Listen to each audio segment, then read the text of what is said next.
LiberalViewer presents.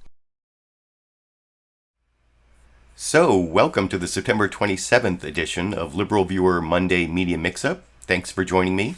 I'll be using the 12 best, most newsworthy clips from the Sunday morning news analysis shows from the big five corporate outlets of ABC, NBC, CBS, CNN, and Fox News, the so-called corporate media here in the United States, for what should be a really informative, educational, fair use media criticism and political commentary show for you all today. My topic is last chance for Biden, Democrats, ? Which is really kind of the big finale of several episodes. You can see here, like 6 months ago, I did a Sunday live clip roundup titled "Biden's Last Win in Congress?" which some people I think didn't quite understand what I meant by that, but that was right after they passed the American Rescue Plan or American Rescue Act, and that may, if they don't get stuff together this week, that could be the last big win for Biden in Congress, because you can see 2 months ago I talked about the bipartisan infrastructure deal that same weekend that Florida building collapsed, and then 1 month ago, can two wings of Democratic Party fly $4 trillion infrastructure deal? And it's sort of been this evolving deal where, as I've explained multiple times, there's this bipartisan deal that's maybe $1.2 trillion worth of spending over 10 years. So that's actually only $120 billion per year, only, I guess. And that's the one that they got enough Republicans to overcome the Senate filibuster, so 60 votes in the Senate, while still having enough votes in the House to pass that. But progressive Democrats want that linked to what was going to be a $3.5 trillion human infrastructure or social spending, or, it has all.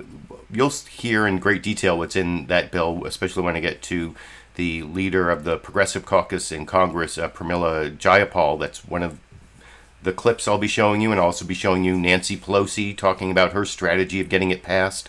The progressives want to link together their big $3.5 trillion package, or maybe now it's going to be 2.9 or 2.5, or that's what the negotiations are going on. The big package that they're only going to pass with Democratic votes in the Senate, 50 votes plus one, the vice president breaks ties. So they can do that on budget reconciliation, and they don't have to deal with the filibuster and having to get 10 Republicans to vote like for the bipartisan infrastructure deal. Anyway, that is all has to come together this week pretty much. That's why it's Biden and Democrats' last chance. Other stuff is I will be showing you two clips about something that didn't make it this week: the George Floyd Justice and Policing Act, police reform that was being negotiated, ever since the murder of George Floyd and all the protests that came after that. There was a push to have some federal law that increased the accountability and transparency of police departments. Got rid of qualified immunity. That was one of the things that it broke down over. But I'm going to show you first Republican Senator Tim Scott claimed that negotiations broke down because Democrats were insistent upon defunding the police. And then I'll juxtapose that with Senator Cory Booker talking about that. And then I'll finish up with the final newsmaker clip will be Governor Greg Abbott on Fox News Sunday yesterday, trying to defend the Texas abortion law that outlaws abortions after about 6 weeks after last menstrual period. So just a couple weeks after conception, or within 4 weeks of conception usually, and a lot of women don't even know they're pregnant. And he talks about how he's going to eliminate rape. Well, actually, that's my third political comedy clip sort of also. So I do have a couple political comedy clips to start off with. And to put these in context, I'm saying this is the last chance for Biden and the Democrats to get a big legislative success. But history's against them in terms of holding on to the House and maybe even the Senate, but especially the House in next year's elections. So this could be their only chance to have the power to do these things. And for my political comedy clips, I want to show you who is going to take power if they fail. Even if they succeed on these bills, Republicans still might take power next year in the House of Representatives. And here are a couple of the antics. And this is from the Sunday Show with Jonathan Capehart. And I mean, there is some humor in this, so I think Jonathan Capehart is like way too over amused about these Republican antics in the clip I will discuss with you after we watch it together over here. Let's play this thing that Marjorie Taylor Greene did earlier in the week on the House floor. This is a simple meme that you would find on the internet, but this meme is very real. The Green New Deal, surprise, serves China and China only. Cheapers. Okay, wait, it's not over, Eugene. Now, element 9, please.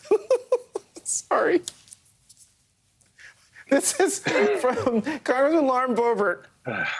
She wants to impeach Biden. Eugene, we got 90 seconds. Who are these people? Who are these people? Well, these are the people who are going to take back the House of Representatives next year, most likely, but even more likely if the Democrats don't get it together and have this big legislative win this week, and then the reconciliation bill. And as you'll see when I get to the news summaries, they have to raise the debt limit and keep the government from shutting down, and all sorts of stuff coming up in the next couple weeks. But that's the legislative side. I want to show you a similar joke of a tweet. You saw the impeach Biden tweet from Lauren Boebert and the Scooby-Doo meme from Marjorie Taylor Greene. They're both in the Congress. This is from former White House press secretary in the Trump administration, Kayleigh McEnany. Also had a embarrassing mistweet that Jake Tapper talked about on CNN State of the Union over in this clip. The New York Times reported this past week on the pending release of the FBI's Uniform Crime Report, showing that the number of murders in the United States spiked by nearly 30% from 2019 to 2020. This news prompted this graphic, which on Twitter an Axios reporter aptly assessed as grim, and it prompted this tweet from former Trump White House press secretary Kayleigh McEnany, now with Fox, criticizing, quote, the U.S. murder rate under Biden. One problem with that, of course, Joe Biden was not the president in 2020. Donald Trump was. So this was the U.S. murder rate under Trump. So there you go. More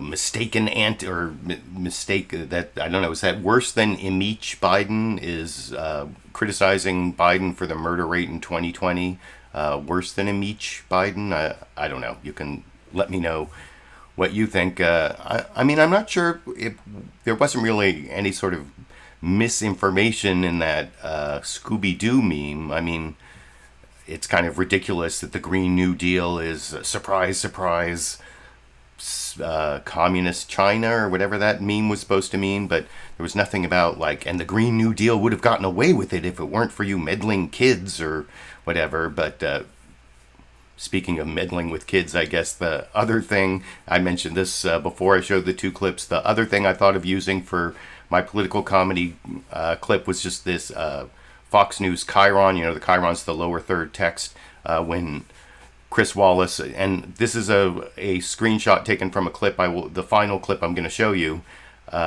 This is what the Fox News chyron says. In defense of new Texas law, Abbott says he will work to eliminate rapes. I don't know, I guess that's kind of comedic in and of itself, and you'll see him try to defend that, but not really, not very well. But anyway, so those are the political comedy clips I want to show you in terms of who might take over, because, you know, if Donald Trump doesn't run, Greg Abbott, the governor of Texas, and Ron DeSantis, the governor of Florida, they're definitely going to be front runners for being the Republican nominee in 2024. But in the alternative, maybe Democrats will get things together this week and get Biden's agenda passed. And that was the topic of most of the news summaries except the Fox News one, which was all about Biden's border crisis. But that's the clip after next. First, I'm going to show you the NBC News Meet the Press news summary. Chuck Todd, as usual this week, had the biggest, longest package. You know, he gives his live introduction and then shows the pre-recorded package.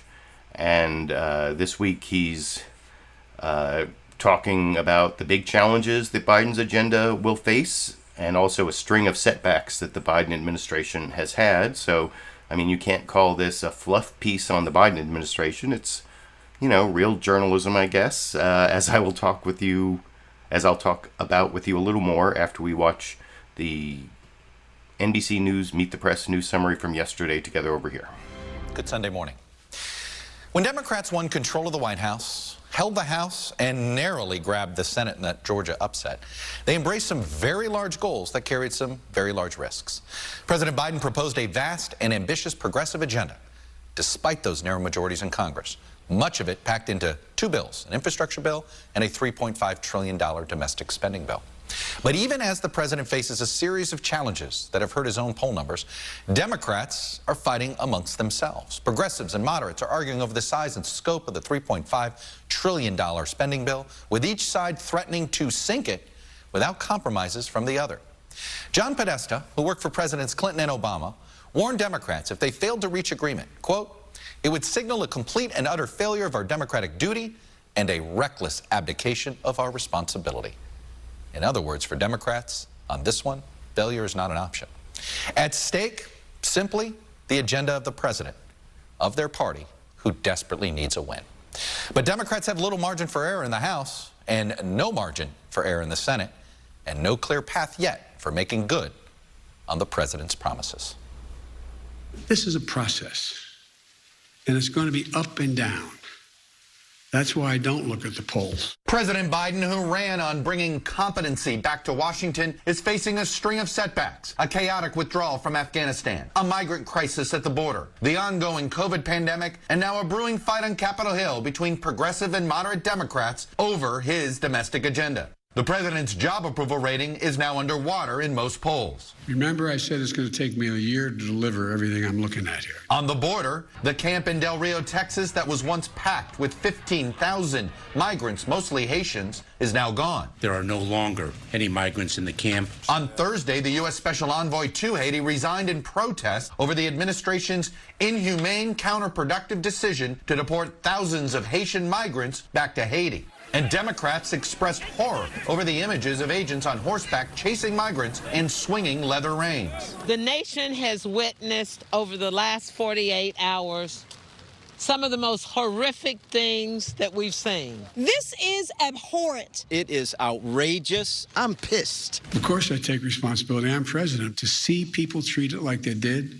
horses barely running them over, people being strapped, it's outrageous. I promise you those people will pay. The president also faces the threat of a shutdown. Republicans are refusing to help keep the government open and solvent, threatening legislative sabotage as a political tactic. The debt ceiling will be raised, as it always should be, but it will be raised by the Democrats. And Mr. Biden is attempting to negotiate a political truce between progressive and centrist Democrats, at odds over the size of his domestic spending package and the timing of a vote on a bipartisan infrastructure bill. House Speaker Nancy Pelosi is promising a vote this week.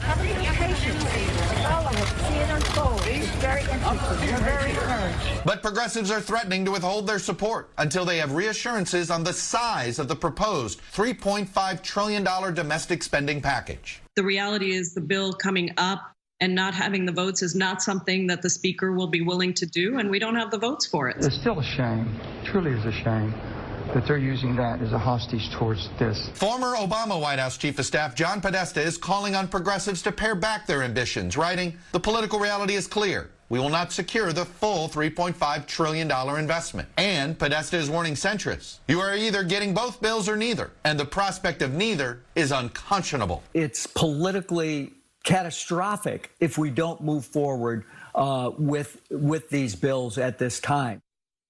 And joining me now is the Democratic Senator from New Jersey, Cory Booker. Senator Booker, welcome back to Meet the And I will have a Cory Booker clip, like I said, that with the interview from Meet the Press talking about the death of police reform and at least federal police reform in the Congress with the George Floyd Justice and Policing Act is not going to pass.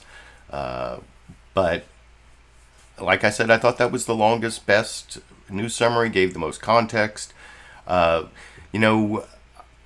criticize Fox News for talking about Biden's border crisis. Even, if you watch during the week, they don't do this on Fox News Sunday, although they use the same news. They just don't do the special intro Biden's border crisis and then put that chyron, the lower third text Biden's border crisis on it on Fox News Sunday. But it's still the same narrative.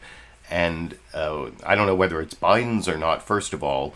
And then I talked months ago about, is this humanitarian problem of people asking for asylum or asking to be admitted to the United States, fleeing either poverty or other types, maybe political strife, or even when they fear for their lives coming to the border. That's not really a border crisis, it's a refugee crisis. I think the analogy I made is sort of like the zombie apocalypse. If a whole bunch of people are knocking on your door, let us in, because they're being chased by zombies, it's not like a door knocking crisis. The crisis is the zombies or whatever. But I have criticized Fox News for that. I think the phrase that Chuck Todd and NBC News' Meet the Press, they called it a migrant crisis at the border, which still, I don't know, I guess it puts migrant in there, not so much refugee. I'd rather it was refugee than migrant, but because a lot of these people are refugees. Anyway, that is one thing I wanted to juxtapose with this next news story, because the next news story, the Fox News Sunday news summary, all about Biden's border crisis. They kind of mention a little bit the other things going on, but that's where they really want to put their focus. And you notice that the pictures that caused such outrage of the border patrol officers on horseback swinging their reins in the vicinity of these Haitian refugees. Chuck Todd called that swinging leather reins. It was originally, I watched this on Fox News all week because some Democrats said that there were initial reports they were carrying whips. And so people said that they were carrying whips or whipping them. And Fox News totally debunked that. They don't carry whips. And then there actually is some possibility that they were swinging their reins to control their horses. Even the photographer who took the picture said that it might be that none of the refugees were actually hit with the swinging reins, so they weren't strapped like President Biden said. But I think in some ways that misses the whole point, that these are like refugees seeking asylum. They should be the way to greet them is not with big burly cop-like people on horses. How about some social workers? How about some intake for the immigration asylum process? So that's the outrage there, isn't whether they actually were struck by the swinging reins or not. But they don't even mention the swinging reins, I think, in this Fox News Sunday news summary, which is all about the border, like I said. And then I will talk about that news summary with you a little more from Chris Wallace, and then what's his name? Jeff Paul is the Fox News Sunday reporter at the border. And we'll watch their report, which I will criticize after we watch together over here. Hello again from Fox News in Washington. Since Joe Biden took office, there have been more than 1 million encounters with people trying to cross illegally into this country. But the shocking images from Del Rio, Texas this week seem to crystallize how out of control the situation is. Thousands of migrants huddled under a bridge in unspeakable conditions.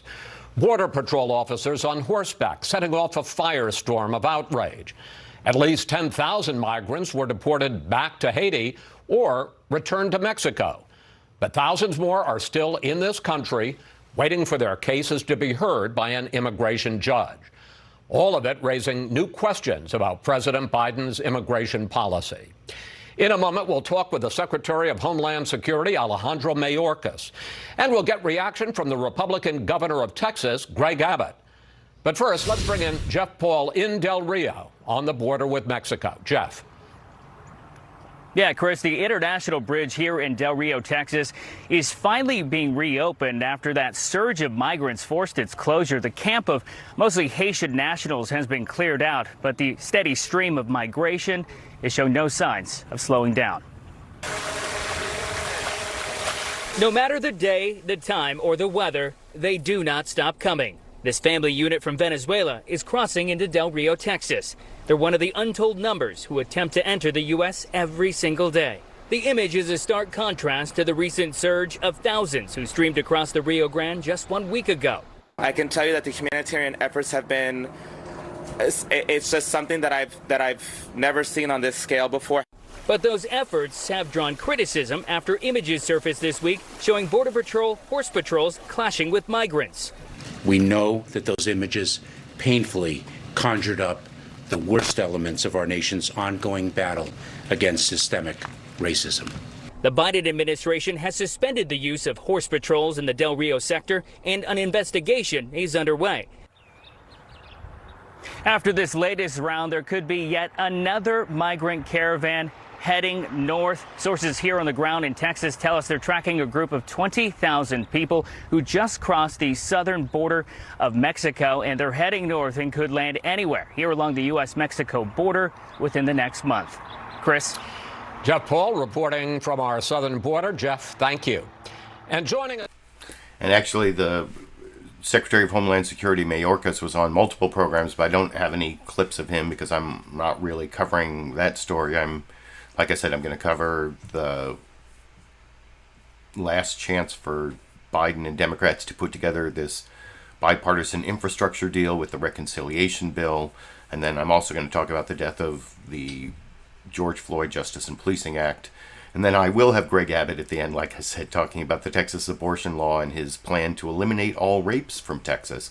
But I think if you watch that Fox News Sunday news summary, did they say the word whip or strap or reins? Or like if you watch that whole story, you would not even know what the what it was that the Border Patrol agents did that was controversial, other than clashing with the Haitians, I guess. But I thought it was a lot of the Fox News coverage has been biased against Biden and towards the rank and file Border Patrol agents. And I mean, that agency is like pretty close to a rogue agency in a lot of ways, I think. And they talked about that on some of the other shows. But like I said, that's not the topic I'm covering. I'm going to get to the topic I am covering after I show you the last three news summaries, all of which are pretty short. First, CNN State of the Union. Jake Tapper summarized a lot of the news you heard from Meet the Press, but all in 90 seconds in a clip I'll talk about with you a little more after we watch together over here. I'm Jake Tapper in Washington, where the State of our Union is wondering if today's Democrats will prove they can govern. This is the most important legislative week of Biden's presidency, and right now the end game remains anybody's guess. In a new letter to House Democrats on Saturday, House Speaker Nancy Pelosi said, quote, "The next few days will be a time of intensity," telling her party that they must fund the government, pass the bipartisan infrastructure bill, pass a $3.5 trillion spending bill this week.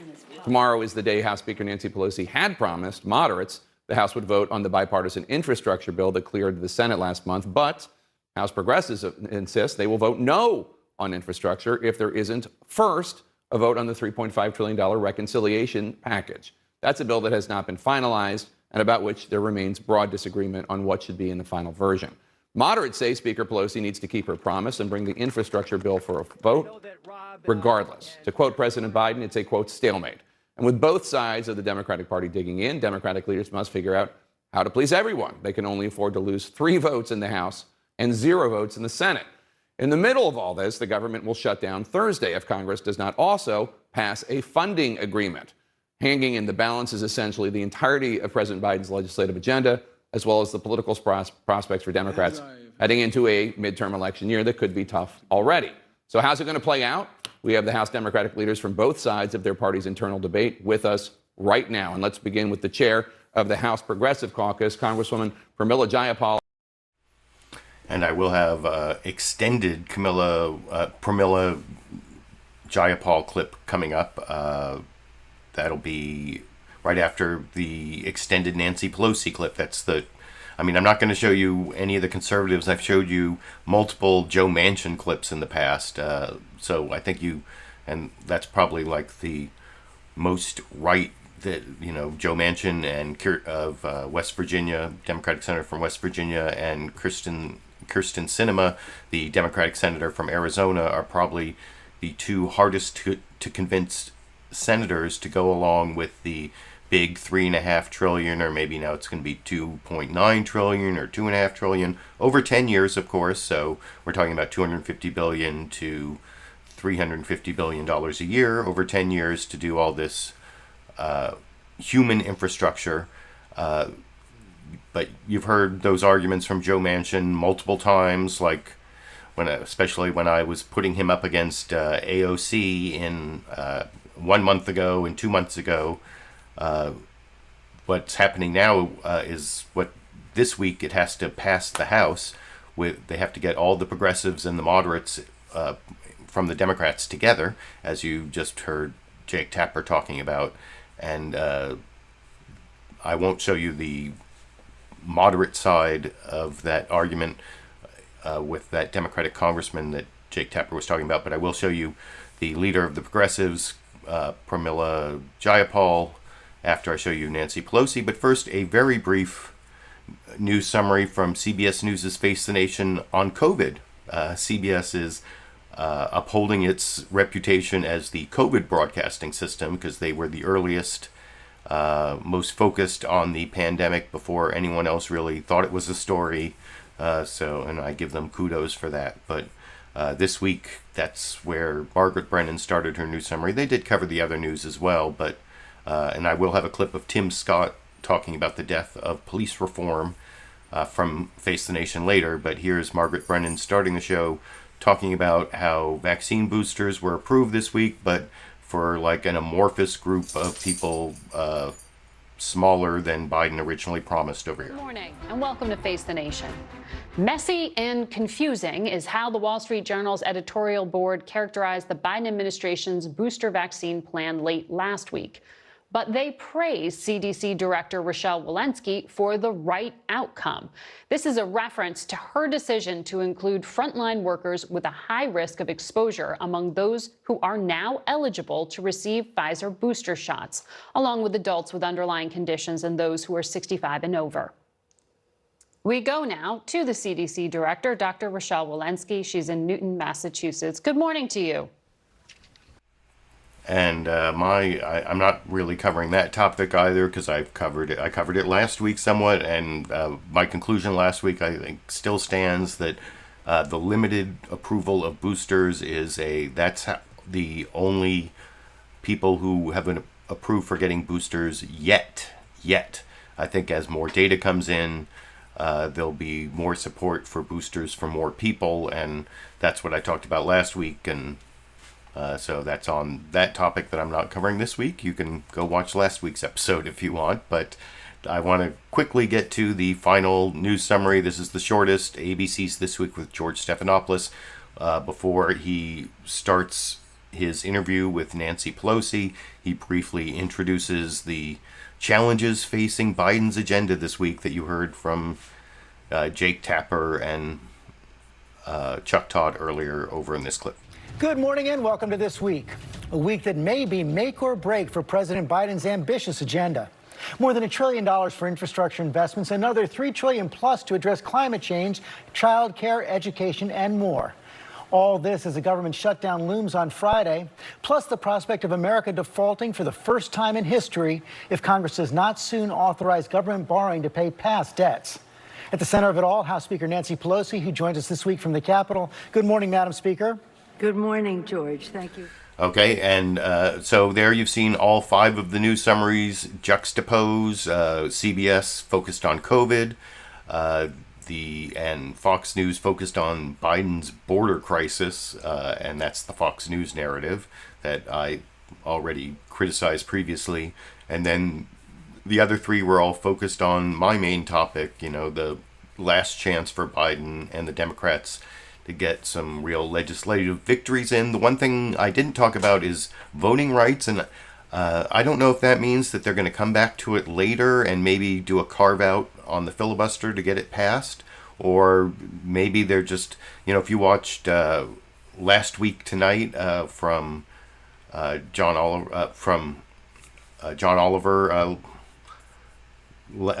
last night, you saw that he did a large segment on voting rights, and one of the things he talked about was that the Biden administration is telling activists that they can out-organize voter suppression. I can actually hear for the for the live viewers, I think this is the no, never mind. I'm trying to put it in the live chat, but it's like some long Google link here. Let me get it here. You think I'm probably crazy for giving you a link to watch a different video, but that's the Last Week Tonight clip, and I didn't put it in the video description, but down in the video description I do have the summary of all the clips I'm using, and then a summary of all the sources that those clips come from. But my point being that there is a possibility voting rights will get taken care of later after this infrastructure deal hopefully passes with the bipartisan part and the reconciliation part. But anyway, I wanted to mention that before now I get to my newsmaker clips. The first two are Nancy Pelosi versus Pramila Jayapal, the Nancy Pelosi, Speaker of the House, who is going to have to put this whole thing together, and then Pramila Jayapal is the leader of the Progressive Caucus in the House. And first, here's Nancy Pelosi talking about how she's going to balance the needs of the progressives versus the needs of the moderates in the Senate. Moderates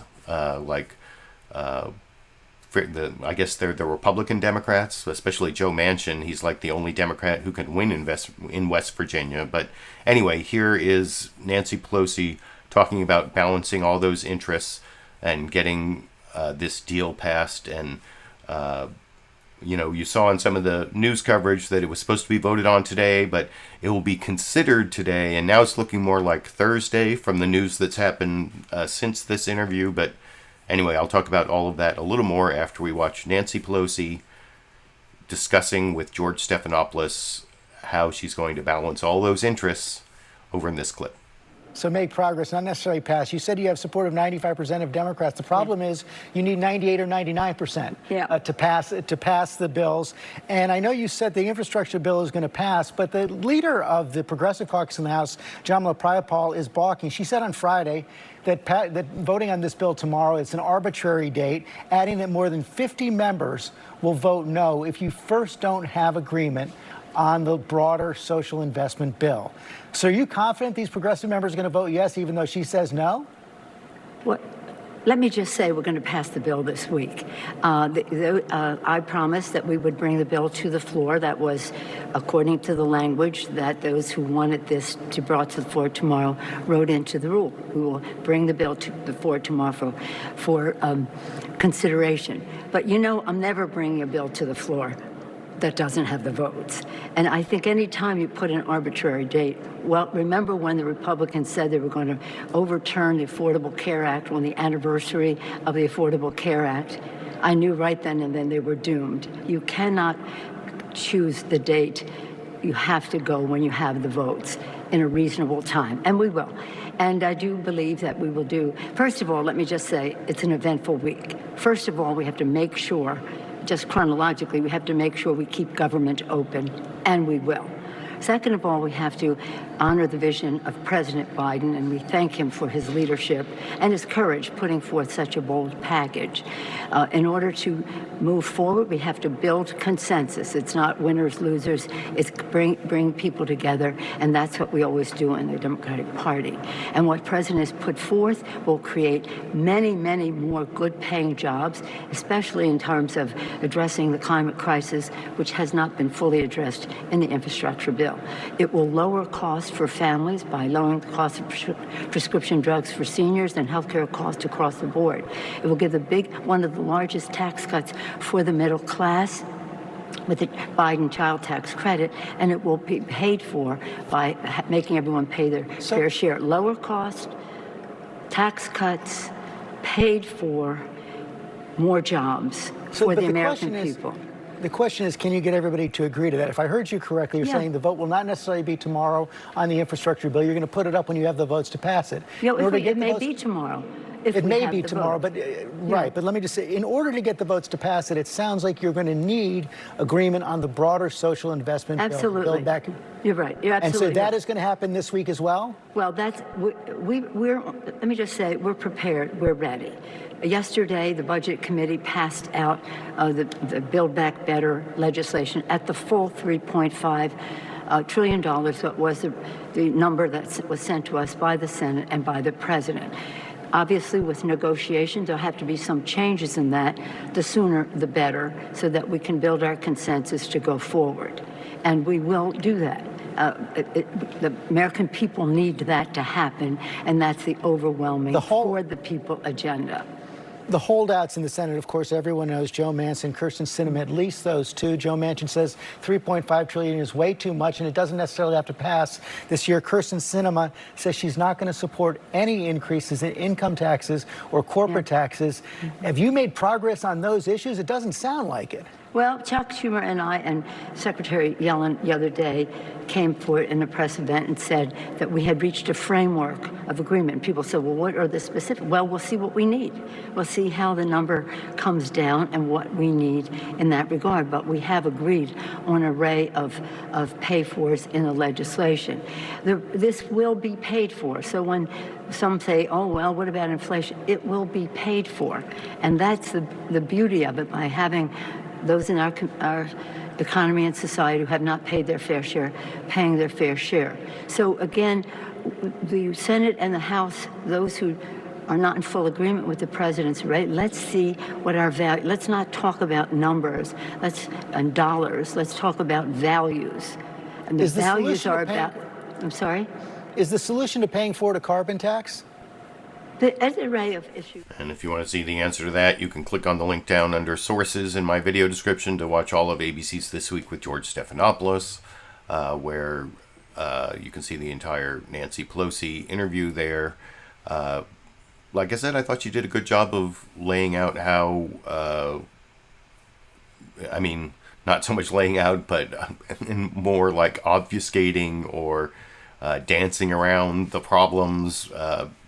Nancy Pelosi is a great strategist, a great vote counter. She helped deliver the Affordable Care Act during the Obama administration.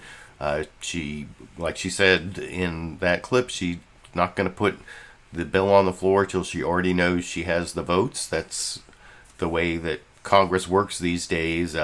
Justin Amash was actually on ABC's This Week with George Stephanopoulos, former Republican turned libertarian independent, who voted, one of the Republicans who voted to impeach Trump, maybe twice. I think he might have voted twice to impeach Trump. Someone can check me on that.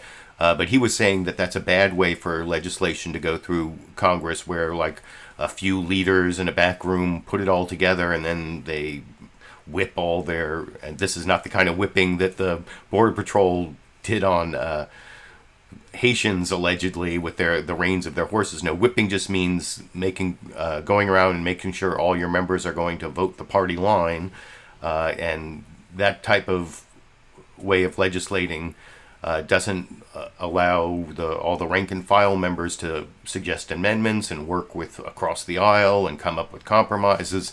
That's what Justin Amash was saying. If you, like I said, click on the link to watch all of ABC's This Week with George Stephanopoulos. But if you want to see what Justin Amash said, I guess he's now an ABC News contributor. Over on Meet the Press, they had Meghan McCain on saying a bunch of kind of dumb things, and I saw a lot of Twitter hatred for Meghan McCain. So you can watch that on Meet the Press. Didn't take that clip, but there is a link down to Meet the Press there. I'm going to now juxtapose the strategy session you just got in the discussion from Nancy Pelosi with Pramila Jayapal, the leader of the Progressive Caucus in the House, talking about what they're really fighting for. And I think by the end of this clip, when she's confronted with Joe Manchin saying that the progressives will have to go home and tell their constituents they're against the roads and the bridges, and that's why they voted against the smaller bipartisan package. Pramila Jayapal lists a lot of the things. There's one thing she forgets to list that I'll criticize her for after we watch the clip. But anyway, to juxtapose with that 4.5 minutes of Nancy Pelosi, here's 5 minutes 20 seconds of Pramila Jayapal giving the progressive point of view on what's going on this week and the final showdown in Washington over here. So let's just talk about where we are right now. Yeah. Speaker Pelosi plans to bring, or had said she was going to bring, the bipartisan infrastructure plan to the floor of the House tomorrow. No, you have said that you and dozens of progressives will go vote against that bill, likely tanking it, if the $3.5 trillion spending bill does not come up first. Is it your understanding that the infrastructure bill is coming up for a vote tomorrow, and you and your fellow progressives will defeat it tomorrow? Is that what you expect will happen tomorrow? I know we're working very hard to get agreement on the reconciliation package, and that, of course, has to be agreement across the Senate and the House, because we are not going to leave anyone behind. We're not going to leave behind women who desperately need childcare. We're not going to leave behind taking on climate change and taking urgent action. We're not going to leave behind public housing. We're not going to leave behind immigrants who are essential workers and need to be acknowledged as such. And fundamentally, we're not going to leave behind healthcare in the midst of a healthcare crisis. So that's all the stuff that's in the Build Back Better Act, what we're calling the reconciliation bill. And our point is just, we're ready to vote for both. We are excited to vote for both, and we will vote for both, but we need to actually get the reconciliation bill done. That was what we said 3.5 months ago, Jake. Yeah. And so, our belief is that we'll get there. We're very close, but we have to get to that reconciliation bill first. Would it be enough if there were an agreement on the Build Back Better Act, the $3.5 trillion spending package, but not an actual vote tomorrow? Would that be enough for you and the House progressives to vote for the infrastructure bill? Well, the reconciliation bill does have to start in the House because it's a budget reconciliation bill. Right. But everything should be agreed upon. What we don't want to have an agreement's happen, good. An agreement is good. Well, no, but an agreement of exactly what's in there. The language needs to be worked out because. And a commitment that everybody's going to vote for it. And everyone's going to vote for it. And if Republicans offer, amendments in a vote-a-rama, that we're not going to have Democratic senators suddenly vote with Republicans. So the idea here is, unlike many other bills, many other times that we do this, where the House passes a bill, it's not necessarily something that the Senate can do. The Senate then goes and passes their bill, and then we conference or we have back and forth. This is a pre-conferenced bill, which means everybody in the Senate and everybody in the House has to agree on every piece of it. But Pelosi says that she's bringing the infrastructure bill, the bipartisan bill, to the floor of the House tomorrow for consideration. Are you going to vote for it or against it? I don't believe there will be a vote. I mean, the Speaker, you don't think there's going to be a vote tomorrow? I mean, the Speaker is an incredibly good vote counter, and she knows exactly where her caucus stands, and we've been really clear on that. The votes aren't there. She's not going to bring it up. The votes aren't there. So I don't think she's going to bring it up, but I think the urgency is important. I mean, in some ways, the fact that this is there has finally provided the urgency for senators to engage in reconciliation, for the president to really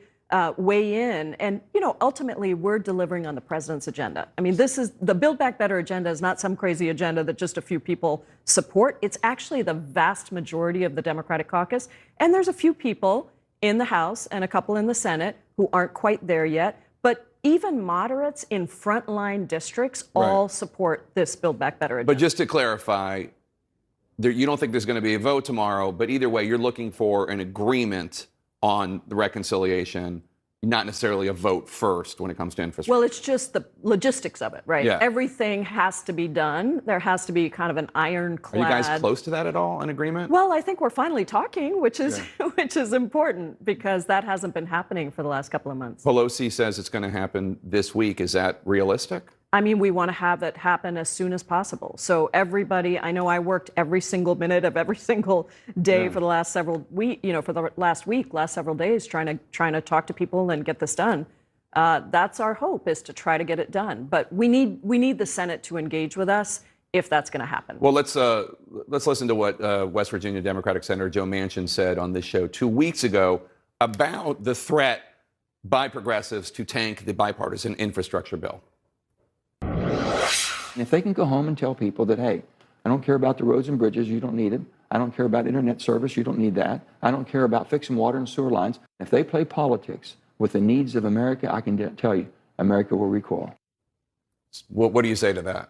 I mean, look, we need to bring down the temperature, but I would just say, I could say the same thing about anyone who votes against the reconciliation bill. If you want to go back and tell people that you don't want childcare, or you don't want housing, or you don't want to take on climate change, or you don't want to provide health care to people, I mean, that's not good either. This is the president's Democratic agenda. We will deliver on both of them, Jake. I am absolutely confident of that. But it's going to take work, and it's going to take the Senate, Joe Manchin and others, sitting down to actually negotiate. And I am ready, willing, and able to talk to anyone about anything at any time to get that done.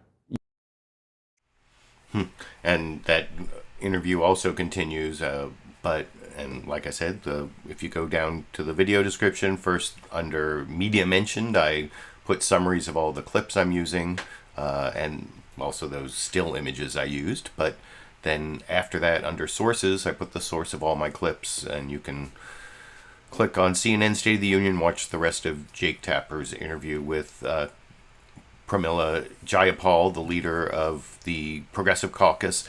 And at the very end there, I think she laid out her response to Joe Manchin that I was talking about. But one thing she said in there that I thought was not detailed enough, she said healthcare, because as I showed Bernie Sanders, I think, was it last week I showed Bernie Sanders on this? Like every week, Bernie Sanders, or every time I take a clip of Bernie Sanders talking about the reconciliation bill, when he talks about healthcare, he says three things that I think are very popular with people who vote a lot. Of course, I'm talking about senior citizens, and will be more and more popular as the boomers age out and need these things. He always says that he's adding to Medicare vision, dental, and hearing aids. Vision, dental, and hearing aids. Pramila Jayapal should have said those three things with healthcare, because I think, as she was saying in that clip, this stuff polls really well. That was one of the dumb things that Meghan McCain said when she was on Meet the Press, that this stuff doesn't poll well, that this is a polling loser. But actually, all that stuff that Pramila Jayapal said, and vision, dental, and hearing aids, the whole reconciliation package, whether it ends up being $3.5 trillion over 10 years or $2 trillion over 10 years, fighting climate change and giving people basic child care and anyway, read the bill. Well, we'll see. They're still negotiating the bill, but there will be a bill, and I think it will be wildly popular. And my take on all this, based on what we've been talking about since last March, and then 2 months ago and 1 month ago, is that whether it's $3.5 trillion over 10 years or $2 trillion over 10 years, the Democrats will come together and pass these two packages, the bipartisan package linked to the Build Back Better reconciliation package that's only going to pass with Democratic votes.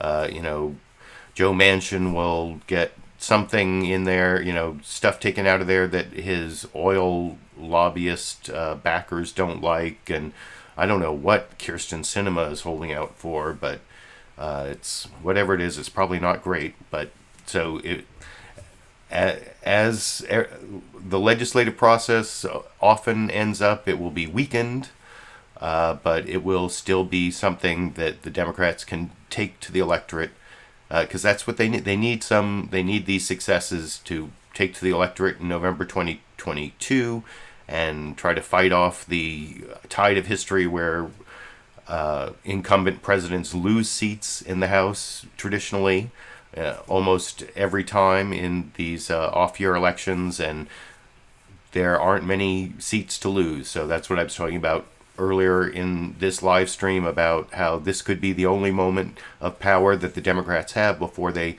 lose the House and or the Senate. And who knows about the White House in 2024. But one thing they failed on is what I'm going to talk about in the next two clips. Did not get police reform through, well, it was because of the Senate. The George Floyd Justice and Policing Act passed the House a long time ago. I think it passed it in both the Trump and Biden administrations, but there's this big negotiation between Democratic Senator from New Jersey, Cory Booker, and Republican Senator from South Carolina. I always forget which Carolina. I'm pretty sure South Carolina, Tim Scott. They were the big negotiators.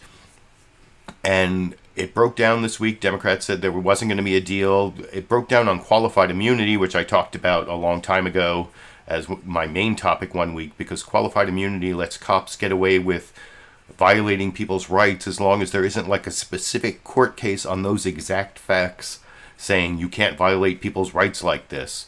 And I gave some terrible examples. I talked about this one case where some guy like doused himself in gasoline and was threatening to light himself and his house on fire.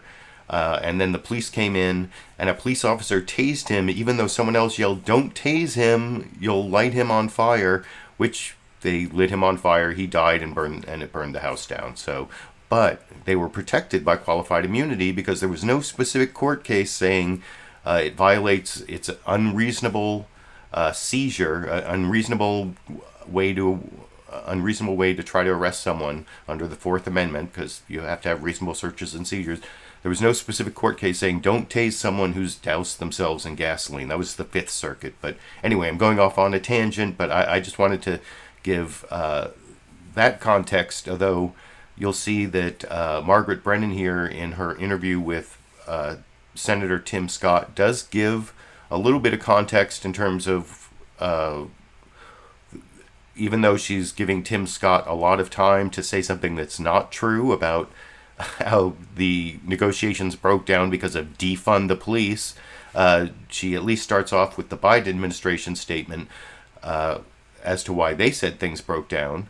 And one thing to remember, and I'm going to show Cory Booker afterwards, is that the compromise that Cory Booker came up with was endorsed by the Fraternal Order of Police, by like the federal, the big national police organization. So you think they came out in favor of defunding the police? No, it's ridiculous. I think Margaret Brennan does an okay job of cross-examining Tim Scott on this claim, but I still think she lets him get away with too much. And like by the end, she's saying, well, if you can read the bill. I don't know if there is a bill to read, but keep in mind, I'm going to sort of like pre-criticize here, but I'm just going to give you this as a framework. When Tim Scott is talking about Democrats wanting to defund the police, what he's talking about is that the federal government gives a whole bunch of money to police departments in these grants. And part of this bill is to say the way we're going to increase police accountability and transparency is that police departments around the country, you have to follow these standards if you want to get the federal money. You have to do like 10 different things that make you more accountable and transparent to the public if you want to get federal money. And that, having those standards in the bill in order to get federal money, that is what Tim Scott is calling defunding the police, because if police are not accountable and transparent, they can't get the federal money. And that's totally bogus, in my opinion. You can let me know what you think down in the comment section as we watch Margaret Brennan trying to get the truth out of Tim Scott over in this clip. Top agenda item for President Biden, the bipartisan push for police reform following the killing of George Floyd collapsed last week when Democrats, led in the Senate by New Jersey's Cory Booker, ended talks with Republicans.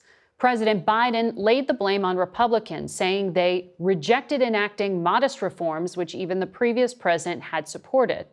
We spoke earlier with the top Republican negotiator, South Carolina Senator Tim Scott. What happened? This country was supposed to be at a moment of reckoning at the relationship between police and the black community. Why did you miss the moment? I'm not sure why they missed the moment. I have been at this table twice already. They've walked away twice. They did this a year ago, and they're doing it again now. You're blaming Democrats for the failure of police reform. I can't understand. Well, we should ask ourselves, how did we get here at all? It's the big blue cities where they have failed to pass policies that protect their most vulnerable communities. Think about Minneapolis, Los Angeles, Cleveland, Portland, Seattle. This problem came to the federal government because of the failure of blue mayors and liberal city council members for us to get here. So what we've decided to do was to stay at the table and look for common ground. We found common ground. We found common ground on military equipment. We found common ground on chokeholds. We found common ground on providing PTSD assistance and mental health and co-responders. We found common ground on a number of areas. Instead of moving forward on the areas where we were in agreement, they just simply walked away. But you just detailed all those points of agreement. Yes. Senator Cory Booker, who was your partner in this. Yes. I mean, this started under the Trump administration. It continued under the Biden administration. Exactly. When Republicans in control went nowhere, Democrats in control, it's going nowhere. But both times, the folks that left the table were the Democrats. Let's just be clear that we have stayed at the table. We said simply this: I am not going to participate in reducing funding for the police after we saw major city after major city to fund the police. Many provisions in this bill that he wanted me to agree to limited or reduced funding for the police. That's a lose-lose proposition. When you reduce funding for police, you actually lose lives in the communities. Our approach was a win-win approach. We want the best wearing the badge, and we want the vulnerable protected. So when you tie funding losses in this legislation, you should expect an allergic reaction from me. But they would say that there wasn't a net loss of funding. In fact, there was funding being increased in terms of increased mental health funding specifically, that there were specific programs for recruitment and training funding increases, body-worn camera funding increases, data collection. Yes, so that's not cutting funding. It's might be allocating it in different ways. Actually, here's what we know. We have about $1 billion in grant money that goes to police. When you start saying in order to receive those dollars, you must do A, B, and C, and if you don't do A, B, and C, you literally lose eligibility for the two major pots of money, the burn grants and the COP grants. When you tell local law enforcement agencies that you are ineligible for money, that's defunding the police. There's no way to spend that. You can spend it by saying— But this would codify the Trump executive orders. Let me finish. The Trump executive order, I actually agreed to. What I did not agree to was the cuts that come from non-compliance. When you say, once again, that in order for you to receive the money for the burn grants or the COP grants, you must do the following. And if you don't do the following, you lose money. That's more defunding the police. We saw that tried throughout the country. You wouldn't want to cut funding for underperformance, is what you're saying? Not at all. I would say— You would want to increase to police departments that aren't doing what they're supposed to be doing? Let's look at what we're asking for. What the Democrats asked for was a simple thing. They asked for more reporting on serious bodily injury to death. I said that's a great idea. When they wanted to nationalize local policing, I said that's a bad idea. When they say that every single traffic stop in this country must be reported to the federal government, whether it's a traffic ticket or stopping someone on the streets of New York or Charleston, every single time that you have any interaction, for the federal government to be in charge of all that information, I say let's do it, but let's do it voluntarily. People at home watching this say, this was a moment that was missed.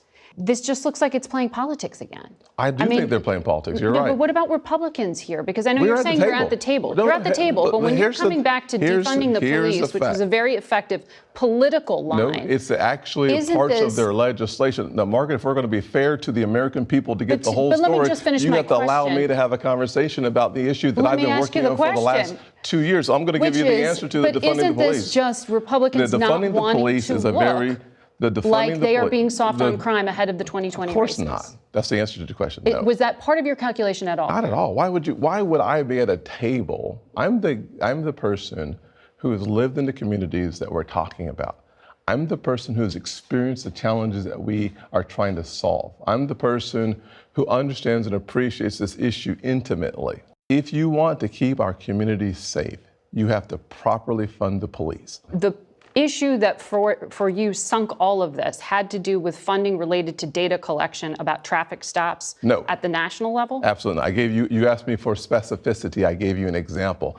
There are eight or nine issues, 8 or 9 parts of the bill where the answer the Democrats put on the table was reducing the funding to the police.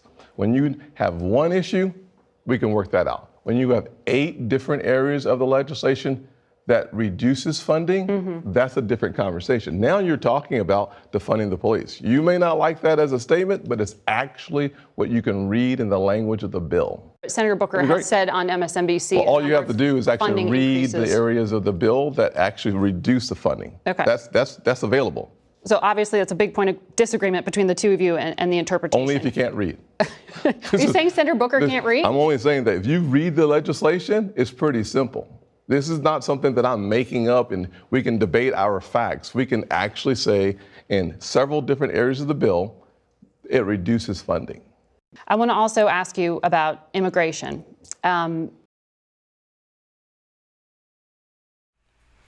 So there you saw what I pre-criticized the clip to say, Cory, and Cory Booker's going to respond. Senator Cory Booker will respond in the next clip I show to this idea from Senator Tim Scott. Yes, I was right, South Carolina, the only black Republican, though I think there are only 2 black Democrats, right? Isn't it Cory Booker and Raphael Warnock? Or those?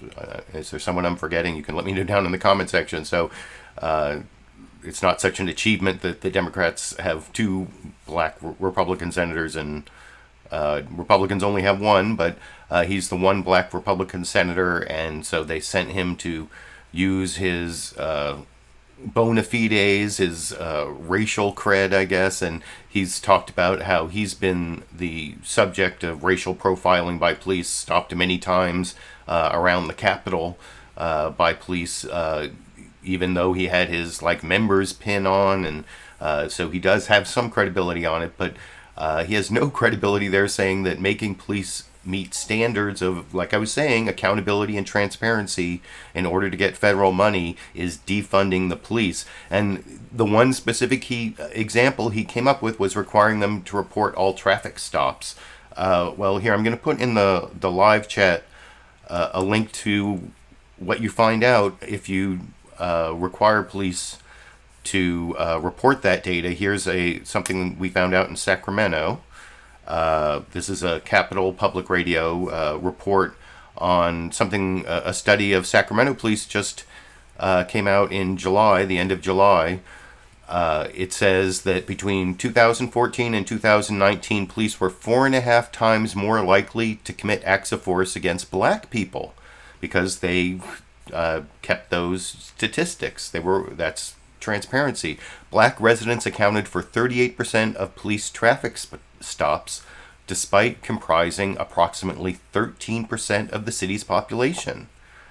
For pedestrians, officers targeted black people 5.7 times more often than white residents, and were 59.7% more likely to search black people, even though searches of black residents resulted in fewer illegal items than white residents. So that is why you want to collect that kind of data. That's why you make that requirement a part of getting federal money, because then once you have the data, you can find out what police departments are doing, and then you can remedy those types of racial disparities, like here in my hometown of Sacramento. That was just one thing that I wanted to share with you, because police reform, police accountability, police transparency is something I've worked on for a really long time. That's why you see the new Jim Crow over here, over my left shoulder, and the book Chokehold here. And then wait, wrong way. Then over here you see A Colony and a Nation from Chris Hayes. Those are all good books to read if you want to know more about mass incarceration and our criminal legal system and its unfairness. I've even worked locally here on getting more police oversight, both in the city of Sacramento and the county of Sacramento. Maybe I might have more to say about that. We recently got a community review commission in Sacramento County to oversee our sheriff, which is something I've worked on for almost 4 years, and I might have more news about that in the next week or two. But anyway, I wanted to just use a few facts there to show why what Tim Scott said was ridiculous.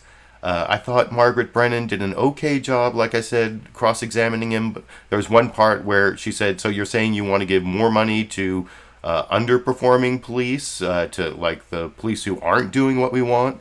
But you almost couldn't even hear it. I don't think she made clear enough that, even when he got down, read the bill, can you read? I mean, that shows just how partisan Tim Scott is getting. And I think the reason, in my opinion, those talks broke down is because Republicans want to use crime, soft on crime, as an issue against Democrats in the elections next year. If you watch Fox News, there's the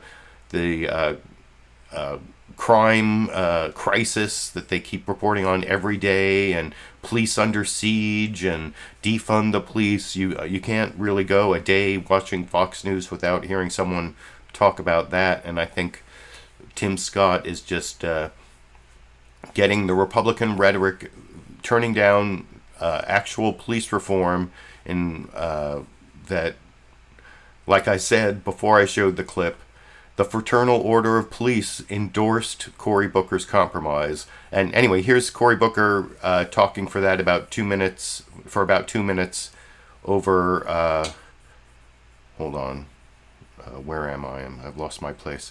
Cory Booker over on NBC News' Meet the Press for the penultimate newsmaker clip before I get to Texas Governor Greg Abbott talking about how he's going to eliminate all rapes. But here's Cory Booker kind of responding to Tim Scott's partisanship. And actually, he ran his presidential campaign as like a campaign of love, and he really tries to avoid the partisanship and the personal attacks, I have to say, in his answer to Chuck Todd about all this on Meet the Press yesterday over here. I'll let you go without asking about your take on why police reform didn't come to fruition. Here's what Tim Scott said. He said Democrats said no because they could not let go of their push to defund our law enforcement. Is that correct? No. Again, why are we descending into partisan name-calling or partisan corners? These are two guys that sat down, that worked very hard over 9 months, got the FOP to endorse a compromise bill, and I never imagined we would get FOP leadership to come on board. The International Association of Chiefs of Police, who said, yes, our profession's in trouble. Right. The families were with what we were proposing. It didn't work. Why do you think Senator Scott's using this language, though? Because you've been very diplomatic. He's not being as diplomatic. Why? I love him. I send him grace all the time. He is a friend of mine. The reality is I've gotten big things done in this town, in this space, with Lindsey Graham and Chuck Grassley and Donald Trump. We got big things done to cut. Do you think McConnell didn't want him to cut this deal? Do you think there were others above him that was basically like, do the best you can, but? I promised the families we're going to get something done. I'm still at work. I'm not throwing accusations at either side. I do think this town has got to learn, all of us, that to try to play the singularly blame game. Right. I accept responsibility. We didn't get it done. I haven't stopped working. We need to lift the frequency of this town, especially on issues like this that all of America knows. Biggest demonstrations in this country's history for change. They want change from the federal level. It's quite notable, though, that you're not taking going politics here. Senator Scott is. Just saying. Again, I've learned a lot over the last 8 years, and that's not the way to get things done in the long run, and the families deserve.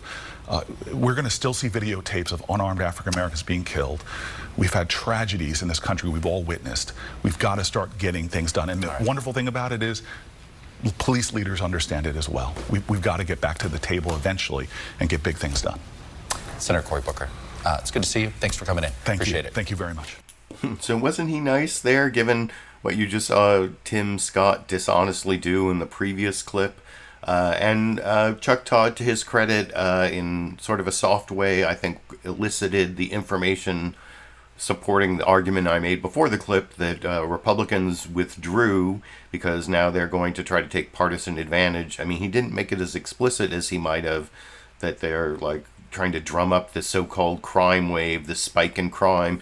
I mean, it kind of goes back to Kayleigh McEnany criticizing Joe Biden for the spike in the murder rate in 2020 that I showed in my second political comedy clip. But anyway, that is the second of the two clips I wanted to show on the death of police reform at the federal level.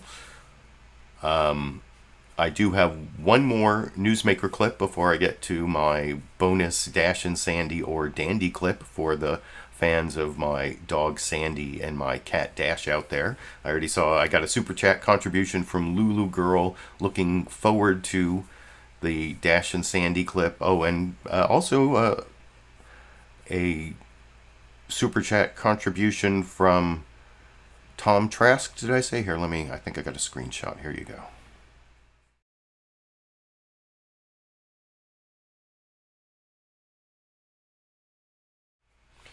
So thanks for that, Lulu Girl and Tom Trask. I appreciate all of you who support my live stream, especially now that I moved to Mondays and I don't get as many views. So I particularly get encouragement from those live super chat contributions from all the live viewers who give me a thumbs up and make supportive comments. You can also subscribe to my channel. There are links down in the video description to join or to become a patron on Patreon, or to give a direct one-time contribution through PayPal. For most people on YouTube, there's also a link down below the video player where you can become a YouTube member and contribute that way. I enjoy any way you want to be supportive of my efforts, that I will continue to work on these weekly shows at least through the end of 2021, and then maybe reassess around New Year's how things are going. I think next week I'm actually going to be able to show you a Saturday Night Live clip. I think Saturday Night Live, yep. This Saturday is the new season of Saturday Night Live, so we'll see how that affects viewership. Or it's not just the Saturday Night Live clip. I think that when people go back to school in the fall and come back from summer vacation, my viewership also goes up a little bit, but I don't know, we'll see. Anyway, I do have one more newsmaker clip I promised. This was, you remember this from the political comedy screenshot here. In defense of in defense of new Texas law, Abbott says he will work to eliminate rapes. And Chris Wallace sort of, I mean, I guess you have to give him credit for asking the question, but then he mostly cross-examines him on whether he will support this bill to add a rape exception. Doesn't really cross-examine him on his claim that he's going to work to eliminate rapes. And just a pre-criticism of the clip framework here. Keep in mind that if Greg Abbott, the governor of Texas, could eliminate rape, he's been governor since 2015. That's what, like 6 years now? And before 2015, for I think like 12, 13 years, he was the attorney general of Texas, whose job is, that makes him like the top cop of the state or whatever. And so if he had some secret plan to eliminate rape, he's pretty late to the game on it. And I would have asked those questions. There's maybe one more question I would have asked if I was Chris Wallace, which of course I'm not Chris Wallace, but I'll save my final question till after we watch that final newsmaker clip together over here. I want to ask you about two other questions. You signed a law in May that bans abortion after a fetal heartbeat can be detected around 6 weeks. And there is no exception in that law for either rape or incest. Here's what you said when you signed the law. Goal number one in the state of Texas is to eliminate rape so that no woman, no person will be a victim of rape. Now, in 2019, which is the last year that we have numbers for, almost 15,000 cases of rape were reported in your state of Texas, and almost everyone says that that's a severe undercount. There are a lot more cases that just aren't reported. Is it reasonable to say to somebody who was the victim of rape and might not understand that they are pregnant, until 6 weeks, well, don't worry about it because we're going to eliminate rape as a problem in the state of Texas? Well, there's multiple things I have to say in answer to this, but the first thing, obviously, is that survivors of sexual assault, they deserve support, care, and compassion. And Texas is stepping up to make sure that we provide that by signing a law and creating in the governor's office a sexual assault survivors task force.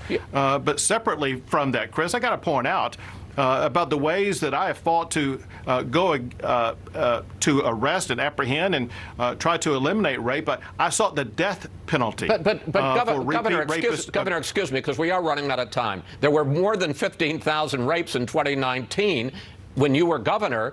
Let me just ask this question. A state representative, Republican state representative, says that he's going to offer a new measure that would restore the exception to the Texas abortion law for victims of rape and incest. If that came to your desk, will you sign it or not? Well, we got to go back, Chris, to what the reason was why the law was passed in the first place. And the goal is to protect the lives of every child with a heartbeat. And so we're working to achieve that goal. Chris, I got to point this out, including Chris, the child of a rape. This goal is consistent with what the United States Supreme Court has written, and that is states have the ability to make sure that we protect the health and safety of both the mother and the child, and that's what we are seeking to do here. And I have to add this, and that is Texas just provided more than $100 million in funding for pregnancy centers across the state of Texas to help those who want to make sure that they will be able to carry a child. Just to lock this down, are you saying, sir, I don't mean to interrupt, but are you saying that you will not sign an exception for rape and incest? Well, first I got to tell you, Chris, you're making a hypothetical that it's not going to happen because that bill is not going to reach my desk. But second, again, the goal is to protect the life of every child with a heartbeat. Let me, finally, this week, former President Trump sent you an open letter. And then you see Chris Wallace goes on to ask Governor Greg Abbott about how, at the request of Donald Trump, Republicans in Texas are going to do an audit of an election that Trump won. This reminds me of how, like, after 2016, he claimed that there were millions of fraudulent votes in the election that he won because he lost the popular vote. But the Republican Party is, like, going off the rails, crazy, whatever, in terms of buying into this big lie that undermines our whole democracy. That was something they talked about a lot on the Sunday shows in clips I didn't take. That's something I've covered in previous live streams, and seems like I will probably, unfortunately, have to cover again. But you saw there that Chris Wallace, so close. At one point he's like, well, there were 15,000 rapes in Texas in 2019 when you were governor, but didn't add in the fact that he'd been governor for 4 years at that point, attorney general before that. Didn't ask him, why haven't you instituted your secret plan for eliminating rape? And that's not the question. No, the question I would have asked him is, so, Governor, under the law you signed, are you saying that if a woman whose rape gets pregnant and gets an abortion, that the rapist can sue the doctor? Because the answer to that question is yes. And how do you justify that, Governor? That would have been my extra question. But anyway, that is just a little I don't know. Was that a bonus political comedy clip, or I guess just like that chyron was a bonus political comedy, because the whole thing is kind of ridiculous, but you can let me know what you think down in the comments section. And as I promised before, I'm going to finish the show with a bonus Dash and Sandy or Dandy clip for the fans of my cat Dash and my dog Sandy out there. This I took early this morning on the way to breakfast, just walking through a doorway next to the refrigerator. First I coax in Dash, who I believe gives us a little vocalization. I think there's a little mewing here. I don't think Sandy says anything. Sandy just went to the vet, got an inoculation to relieve some itching problem. And that's why you'll see this kerchief around Sandy's neck, because this vet we go to, they put these kerchiefs soaked in soothing pheromones on the pets to make it less traumatic. I don't know if it works or not, but that is why Sandy's wearing a kerchief in the bonus Dash and Sandy or Dandy clip to end the show over here.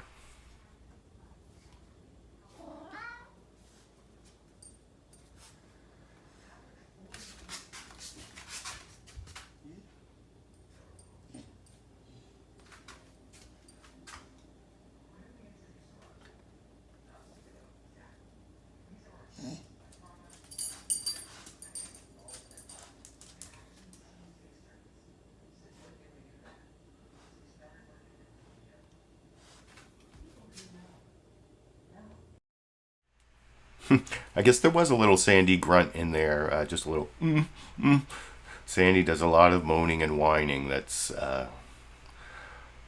just one of the more irritating things in my life, which is generally pretty good. But if I had to complain, one of my major complaints in life is the amount of whining and moaning I have to listen to from Sandy the dog. But that's just one of the joys of pet ownership. I'm sure all the pet owners out there will agree with me. And that is it for this week. And I will be back next Monday and every Monday, at least through 2021. Don't know. I should have a chance at some point, probably in October. Starting tomorrow, I was so busy with ACLU stuff and police reform stuff last week, and going through at least tomorrow night. But after tomorrow night, things are a little downhill. Maybe I'll have a chance to upload some sort of edited, produced video. Maybe something about work I did locally on police reform, if that would interest anyone, like things I did in Sacramento County to help get sheriff oversight. Would that be a video anyone is interested in seeing? Anyway, you can let me know what you think down in the comment section. And until next week, or until I have some reason to upload some edited, produced video, I guess I will be seeing all of you around the internet.